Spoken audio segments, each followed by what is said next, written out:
Toute la problématique de Jane Austen dès le départ, c'est ce décalage entre les revenus de ses parents qui sont quand même endettés et qui sont très peu capables de gérer le budget domestique comme ils le devraient, et la conscience qu'elle a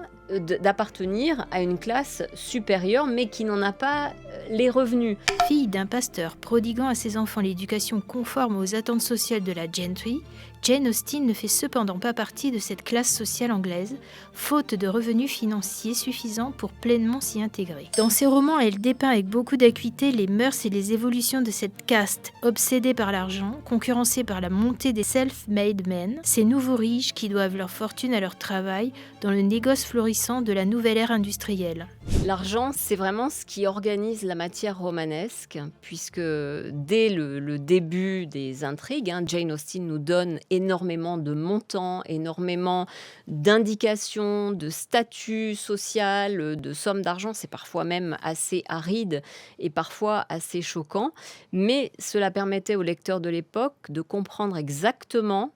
à qui ils avaient affaire et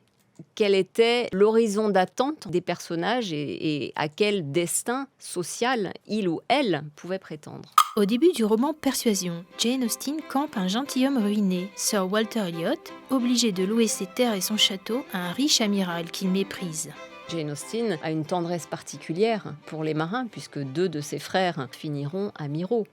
Donc Jane Austen, là, défend sa classe sociale, le groupe des marins, et elle défend l'accession de sa classe sociale à certaines prérogatives en montrant qu'on passe d'une richesse héritée à une richesse acquise et que les hommes de la Navy sont tout aussi gentlemen que ceux de la gentry. Mais la gentry résiste parce qu'il y a cette notion d'héritage qui fait qu'on n'est pas très favorable aux nouvelles fortunes et aux richesses acquises. Comble de l'ironie, Jane Austen, qui n'était pas pauvre, mais qui a souffert toute sa vie de manque d'argent, a eu droit à son portrait sur le billet de 10 livres en 2017. 10 livres seulement, alors que son œuvre ne cesse de générer des profits absolument colossaux.